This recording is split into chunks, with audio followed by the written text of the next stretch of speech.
I stepped into what I thought was my surprise engagement party, expecting cheers and congratulations, only to be met with gasps and the sight of my fiancée on one knee, holding a ring out to someone else.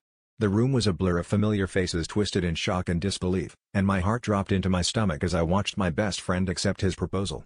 The betrayal slammed into me like a freight train, and I was rooted to the spot, unable to comprehend the scene unfolding before me. Every word they exchanged felt like a dagger, a reminder of the secret life they'd been leading right under my nose. In the weeks leading up to this moment, I'd noticed the odd whisper shared between them, the lingering glances I brushed off as my imagination. Late-night calls and sudden disappearances were explained away with excuses that seemed plausible at the time. I had been too blind, too trusting, and the realization burned in my chest. How long had this been going on? How many times had they laughed at my naivety, right in front of our friends, who now stood frozen, unsure of whose side to take or where to look?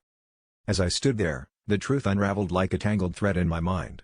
The extravagant vacations he claimed were business trips, the unexplained expenses, the way my best friend always knew just what to say to reassure me when doubts crept in, pieces of a puzzle I never wanted to solve.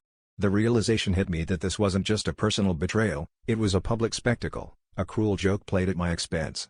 My internal conflict raged: should I scream, should I cry, or should I simply walk away with whatever dignity I had left? Instead, I did something unexpected. I walked up to them, my heart pounding, and with a calmness I didn't feel, congratulated them both. The room fell silent, eyes wide with disbelief. I turned to our friends, raising my glass in a toast to new beginnings, knowing that I was finally free of a man who never truly loved me and a friend who was never truly a friend. As they stammered out apologies and excuses, I walked out, leaving behind the chaos and stepping into a future that, while uncertain, was finally my own.